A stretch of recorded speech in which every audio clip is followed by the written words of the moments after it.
Hey, what's up, everybody? True Boxing here. Thank you for coming back to get hit with the truth. So today I want to discuss the what's next on the former two-time unified heavyweight champion of the world, Anthony Joshua. Joshua's coming off of that tough loss to Oleksandr Usyk, where he lost his unified heavyweight title again. It was a 12-round unanimous decision. He just, he decided to fight the other guy's fight is pretty much what happened, and he got outworked. He was very much in the fight, though, especially after 8 rounds. I had it 4-4.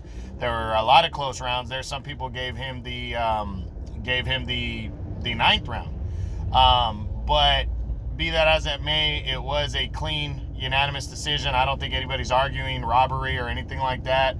And now the big question is, what's next for Anthony Joshua? Well, it's pretty clear to me that Joshua is going to be taking on Oleksandr Usyk in a rematch. He has an automatic rematch clause in the contract. So these two guys are going to get it on once again. Eddie Hearn was rumoring February or March area. I think that's going to happen. I'm about 90% sure, unless for some reason Joshua decides that he doesn't want that rematch right away, which I'd be surprised for. I mean, he went right after the rematch with Andy Ruiz, and he got knocked out in that fight. This one, he lost the decision, and he fought hard. He just has to make some adjustments. So I absolutely believe the rematch with Usyk's going to take place. So this what's next is going to discuss what is next after Usyk if he beats Usyk, in the rematch. Because if he loses to Usyk in the rematch, he's probably going to take a significant amount of time off. So let's say he beats Usyk in the rematch. What would then be after that for Anthony Joshua? So let's run through the top 10 and see. Right now, number 1, Tyson Fury. Is that fight going to be there? It absolutely could be. I think that'd be the fight that he wants, as long as Fury beats Wilder and then goes on to beat Dillian White in a mandatory defense. That fight should be there. However, he might have 2 mandatories due after that. So that might throw a monkey wrench in that. But I think Anthony Joshua at that point will just want to make the fight with Tyson Fury before that fight is impossible. And, he probably will just go after the fight instead. So I think as long as Fury beats Wilder in the 3rd fight, which is this Saturday, and then he goes on to beat Dillian White in a mandatory defense early next year, I absolutely think second half of next year we could see Anthony Joshua and Tyson Fury, as long as Joshua goes on to beat Usyk in a rematch. Still up is Oleksandr Usyk. Is there a possibility for a 3rd fight? Unless that gets thrown into the contract, which I don't know if Usyk is going to still based on the bargaining chip. At the end of the day, the A side between him and Joshua is Joshua because of name recognition.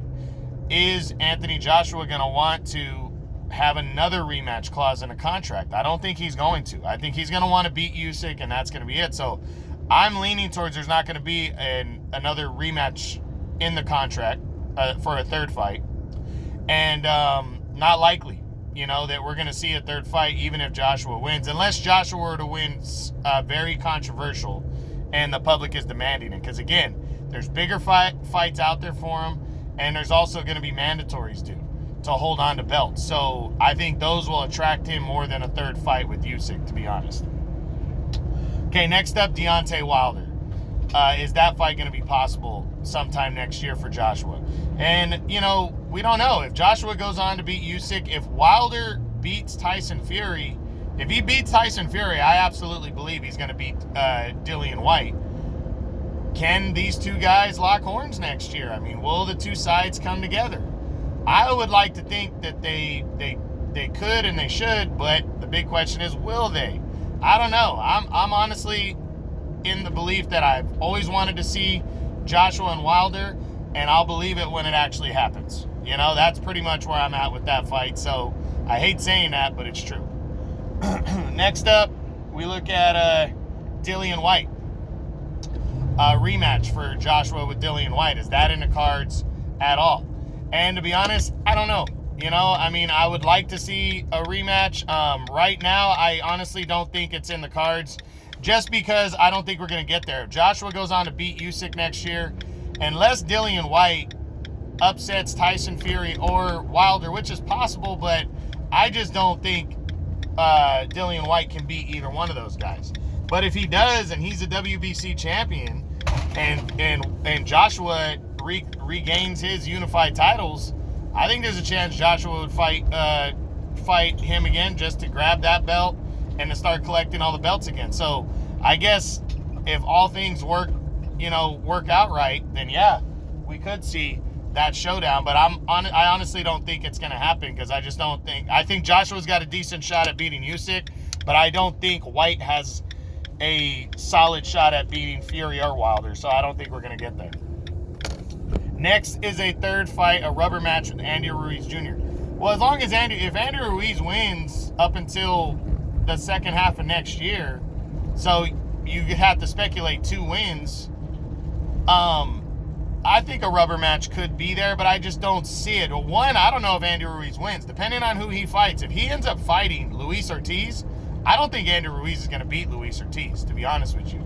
So, but if Andy Ruiz somehow holds true and is still banging around and maybe gets one solid win under his belt, I think, if Joshua can't get a fight with Tyson Fury or Wilder, whoever comes out of that, or, and he's looking at a big money fight, I think he might go that route. But I think if he can't land those big fights, Joshua might look towards just making a mandatory in the second half of next year to hold on to as many belts as he can. And unless Ruiz is that mandatory, I don't know if he goes down that road.